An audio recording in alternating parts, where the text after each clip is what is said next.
ilalabas na ni Sukuna ang kanyang full power. Dahil ngayon na inirelease na ang full chapter para sa chapter 252 ay dito na natin masasaksiyan ang labanan ng dalawang may tuturing na halimaw. At malalaman na rin natin kung ano kaya ang kalagayan ni Yuta at Yuji matapos ang pagkasira ng domain expansion ni Yuta. This is Mr. Meken at huwag na natin patagalin pa. Let's go!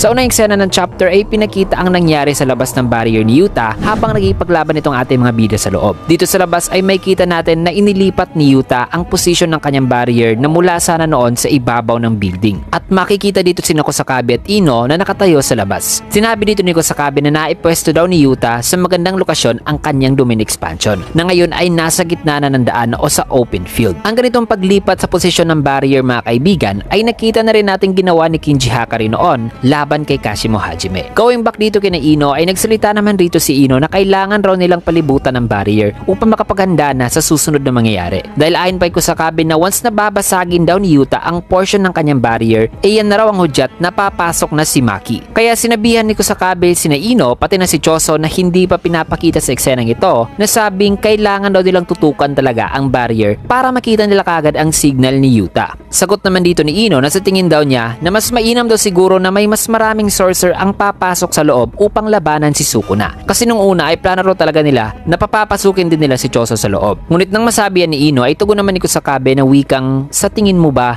na ngayon ang tamang panahon para ibahin natin ang ating plano? Kasi ayon pa kay Kusakabe na kung may isa o lahat sa kanila ang papasok ngayon sa loob, ang atensyon daw ni Sukuna ay mahahati raw na immediately posibleng mabasa ni Sukuna ang kanilang plano na surprise attack gamit si Maki. Na kung ganun daw ang mangyari ay yun daw masasabi nilang worst case scenario. Not to mention ay sinabi rin dito ni Kusakabe na ilan ba raw sa kanila ang sa tingin ni Inong may kakayahan at lakas na susugod sa loob kasama mga special grade sorcerers. In which ay sa isipan naman ni Ino ay sa tingin niya ay capable naman daw si Kusakabe na makipagsabayan kina Yuta laban kay Sukuna. Matapos niyan ay dito na pinahanda ni Kusakabe si Maki na mabilis namang dumating. Sabay makikita rin dito si Ino na naghahanda na. Sinabihan din ni Kusakabe si Maki na mula rito ay siya na raw ang bahala. Kung kaya't dito na huminga ng malalim si Maki at nag-take position na. Maya-maya pa sa gitna ng katahimikan ng kanyang paghahanda ay dito naman makikita na nabasag na completely ang domain expansion ni Yuta. In which ay ayon naman itong si Kusakabe na naghahanda na rin na sabing ang signal daw na ibibigay ni Yuta sa kanila ay mangyayari daw sa time kung saan ay kampante na raw si Sukuna at hindi na makakapag-isip pa ng mga senaryo tulad ng surprise attack. Kaya ngayon na nabasag na raw ang domain ni Yuta ay ito na raw ang hinihintay talaga nilang mangyari. Dahil dito na raw madedetermine ang kanilang worst o best case scenario. Matapos niyan ay may kita ang mabilis na pagsugod ni Maki na nagawa niyang masaksak si Sukuna mula sa likuran nito na tumagos sa dibdib ng King of Curses. Habang may kita naman si Rika na umiiyak dahil tumagos talaga ang slashing attack ni Sukuna dito sa katawan o upper body ni Yuta. Kaya habang mawawala na ng balanse si Yuta ay kaagad na siyang sinalo ni Rika. Kaya na may dito na tinawag ni Kusakabe si Wiwi na in an instant ay biglang nag-teleport sa lokasyon ni Yuta dala-dalang isang puting tela upang ma-rescue itong si Yuta at ma-heal ang sugat nito sa area na malayo kina Sukuna. Maya-maya pa dito naman nag-attempt si Maki ng isang atake kung saan ay hihiwain niya na sana ang katawan ni Sukuna. Ngunit bago pa niya ito magawa ay mabilis nang nakawala si Sukuna at may kita dito si Sukuna mga kaibigan na nag-a-apply ng RCT sa kanyang sarili. Habang sa kanyang isipan ay sinabi niya na ang domain daw ni Yuta ay sinadya raw palang binasag nito dahil sa tingin niya ay yun daw palang hudyat ni Yuta sa mga kasamahan nito na naghihintay lang daw pala sa labas. At ayon sa pag-a-analyze si Sukuna ay napagtanto niya rin na ang plano raw ni Yuta ay ang iparamdam daw sa kanya na panalo na siya sa pamamagitan ng pagpapakolaps ni Yuta sa sarili nitong domain. Dahil once na ma-distract daw siya sa mga cracks ng domain ay yun daw pala ang moment na papasok na si Maki para atakihin siya. Dadag pa niya na dahil daw sa heavenly restriction ni Maki na nagpawala sa kanyang curse energy ay ito raw ang rason kung bakit nakakapasok si Maki sa barrier na walang kahit anumang issue. At sa parte naman daw ng curse tool na ginamit ni Maki ng Split Soul Katana ay sigurado daw siya na iniwan daw pala ni Yuta ang curse tool na ito na nakahalo sa mga katana sa loob ng domain expansion. Upang sa oras na papasok na si Maki ay di niya talaga mamamalayan ang presensya nito dahil wala itong daladalang curse tool na nag-iimit ng curse technique. Matapos niyan ay napansin din dito ni Sukuna na ang kanyang sugat na nakuha mula sa katana ni Maki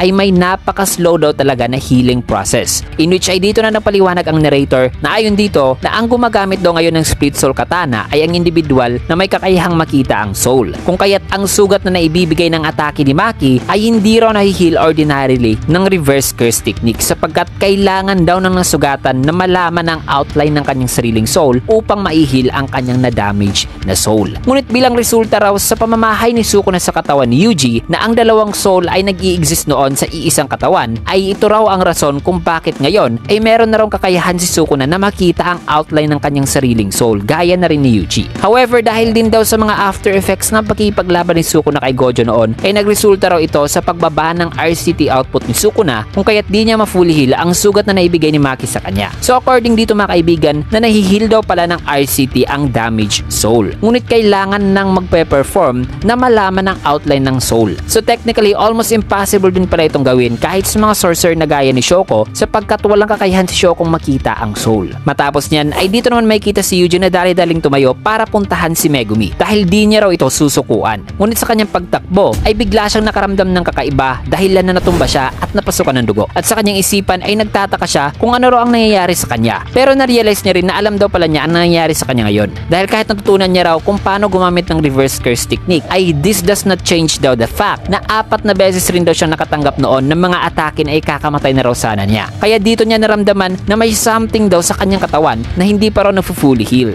Maya-maya pa'y dumating naman si Choso at hinawakan ang likod ni Yuji. Sabay sinabihan na huminga raw ito ng malalim at tandaan lamang ang itinuro sa kanya noon na kailangan lang daw ni Yuji i-visualize ang lahat ng outline ng kanyang buong katawan na gawa sa kanyang mga veins. Dagdag pa ni Choso na kailangan daw ni Yuji hintulutan ang pagdaloy ng kanyang dugo hanggang sa kaduluduluhan ng kanyang katawan. Gaya na lang daw ng isang ugat upang makapag-heal daw ng maayos itong si Yuji. Matapos ang eksenang yan mga kaibigan na nagkumpirma na rin na buhay pa si Choso mula sa ataking ito ni Sukuna noon, ay balik naman tayo dito kina Maki. May kita si Maki na papasugod na sa ngayon mabilis na kumikilos na si Sukuna. Dito ay may ibinato naman si Sukuna kay Maki na mabilis namang iniwasan ni Maki at pumailalim kay Sukuna sabay nag-attempt ng isang atake. Lumistansya naman si Sukuna ngunit sumugod pa rin si Maki para saksakin ng King of Curses. Kaya hinawakan na lang ni Sukuna ang kanyang katana gamit ang isang kamay upang pigilan ang atake. Ngunit biglang may namalayan si Sukuna na makikita si Maki parang nakangiti at hinila si Sukuna mga kaibigan sa kanyang kabila habang nakahawak pa rin itong si Sukuna sa kataanan ni Maki. At dahil hindi pa rin bumibitaw si Sukuna ay dito na binalibag ni Maki ang King of Curses sabay makikita si Maki na nakangiti. Kaya nung napatalsik si Sukuna sa may tulay ay dito naman ginamitan ni Sukuna ng cleave ang tulay at habang makikita natin dito si Maki ay dito na rin gumuho ang parte ng tulay na nagsilbing distraction para kay Maki. Ngunit biglang may namalayan at nakita si Maki. Nang dahil sa distraction na ginawa ni Sukuna ay dito pala nagpakawala si Sukuna ng World Cutting Slash. Pero mabilis itong naiwasan ni Maki mga kaibigan. At habang gumuguho ang tulay ay dito na na-realize ni Sukuna na mas nakikita raw pala ni Maki ang kanyang mga slashing attacks better than sa mga sorcerers na nakaharap niya. Ikinumpara pa nga niya si Maki kay Mahoraga nung nakaharap niya si Mahoraga noon sa Shibuya dahil nagagawa rin ni Mahoragang makita ang kanyang mga slashing attacks noon mga kaibigan. Samantalang dito naman kay Maki ay napansin niya na pinapatibok lang daw pala ni Sukuna ang kanyang puso gamit ang curse energy habang gumagamit na rin ng RCT. Kaya dito na-realize ni Maki na totoo raw pala ang kwento ni Megumi sa kanya noon tungkol sa nangyari sa Juvenile Detention Center na kaya raw pala ni Sukuna mabuhay ng walang puso. At ngayon in this case ay kahit tinamaan talaga ang puso ni Sukuna mula sa katana ay still gamit ang curse energy ay pinipilit pa rin ni Sukuna mapatibok ang kanyang puso. Kaya napangiti naman si Maki at sinabihan si Sukuna na wikang mapapanatili ba raw ni Sukuna ang kanyang ginagawa ngayon habang nagkikipaglaban sa kanya. In which ay sagot naman ni Sukuna na wala naman raw siyang nakikitang problema dito dahil hindi pa nga raw siya pinagpawisan talaga ng gusto. Matapos ang eksenang yan ay dito naman kina Hakari ay may kita ngayon mga kaibigan ang napakalaking area na binabalot ngayon ng yelo ni Uraume. Nagsalita naman dito si Hakari na sabing alam daw niya na ipinapalayo raw siya ngayon ni Uraume sa lugar kung nasan si Sukuna. Gayunpaman, ang presensya naman daw ni Sukuna ay napakadali lang din daw malocate. Sagot naman ni Uraume na ano ba rong ibig sabihin ni Hakari dito? Kung kaya't tugon naman ni Hakari na sabing sa totoo lang daw, kinabahan daw talaga siya nung nakita niya ang malahok na transformation ni Sukuna. Pero sa kabila ng lahat ng yun,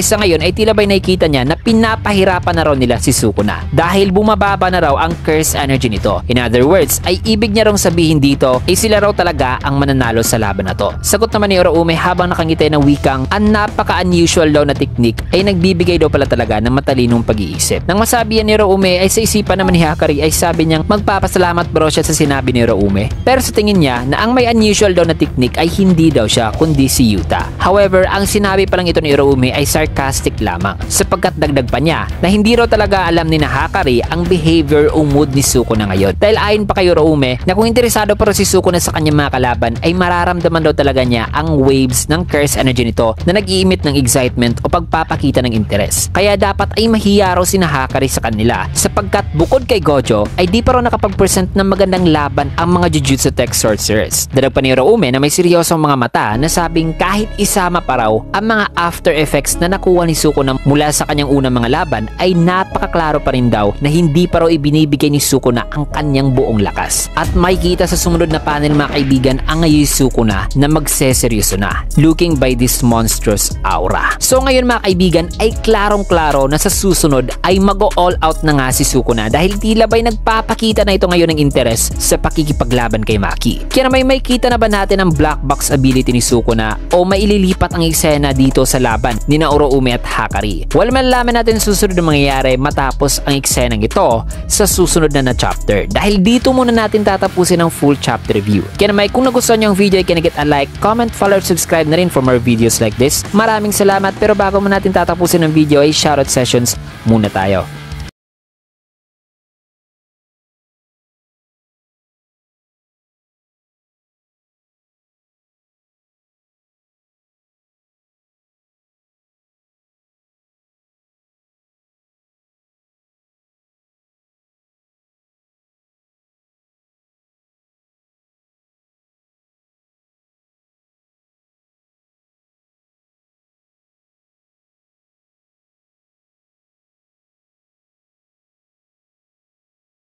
Ayan, maraming salamat and see you guys again on my next video.